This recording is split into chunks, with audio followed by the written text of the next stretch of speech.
Maka ikhwan fillah rahimakumullah, kita butuh memperbaiki diri.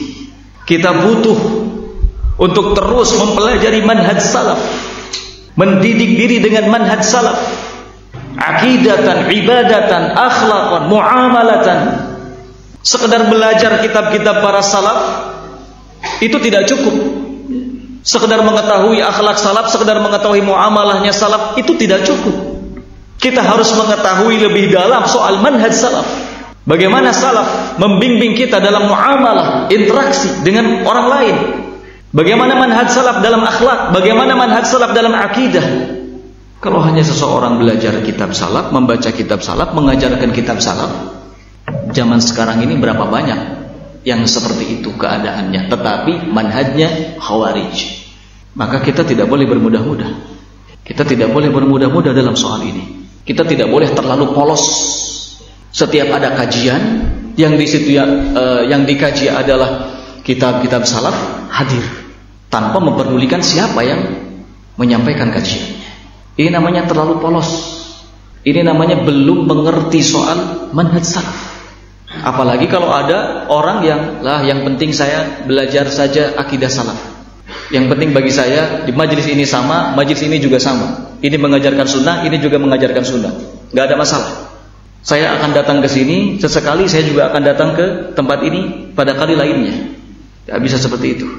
Kalau dua majlis itu betul-betul majlis ahlus sunnah, betul-betul majlis salafi, tidak mengapa.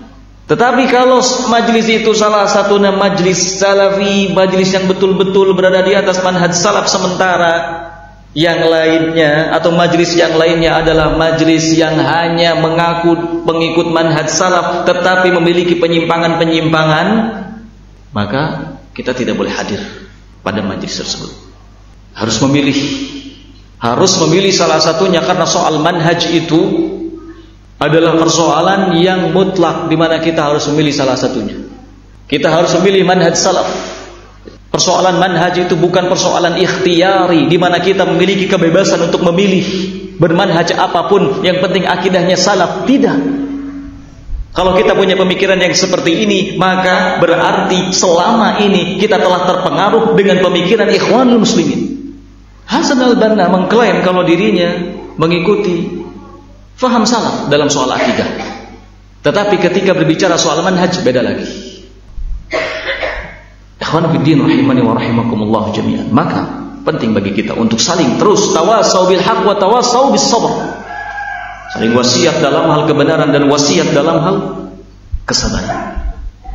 Karena berpegang teguh kepada manhaj ini butuh pengorbanan. Butuh keseriusan. Dan pasti akan ada tantangannya, bukan tanpa tantangan. Maka kita harus sabar, tetap berada di atas manhaj salaf dan bersabar di dalamnya.